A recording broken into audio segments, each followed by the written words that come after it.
If you see like bikes geometry nowadays, every year they are longer, lower, slacker. Yeah, somehow, yeah. Somehow, in some sense.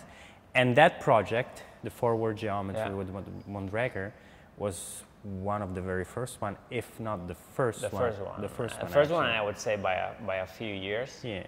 So, yeah. Can you tell a little bit about that? I mean, that came basically where it all started is I saw like some of the downhill riders that they were doing good riding a larger bike. In downhill it's not so critical because the C-tube, most bikes even share it in between sizes.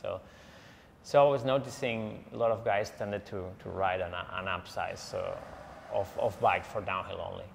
So, you know, the first thing I did is okay, let me try a large downhill bike and see how it goes, and I felt way more stable, way more comfortable, a bit more room to move around, because, you know, when you look back those days, the bikes were like tiny, tiny.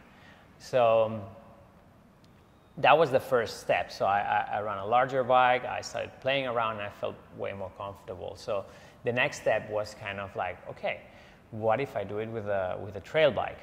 So basically I ordered with Mondraker, we did a Frankenstein with an extra large frame with a medium C-tube height. So it was very easy, like it's just re-welded.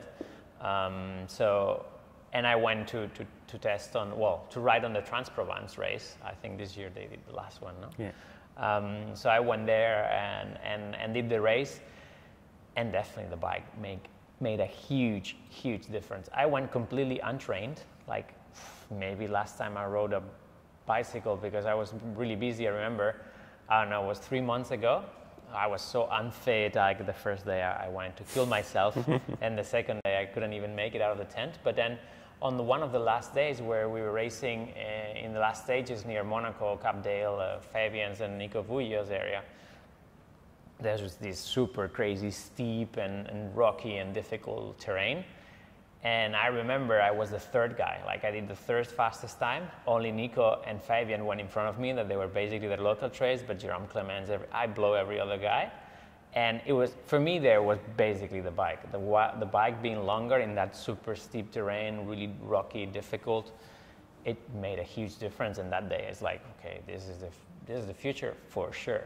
I think that has changed completely the bikes, completely, like the whole bicycle industry. Some brands took 2 or 3 years to make the loop, some ones they're still on it, but every single one, even Santa Cruz that was super conservative, the new latest models everyone from this year now, they're like one size higher. Yeah. But I think now it's getting stable again.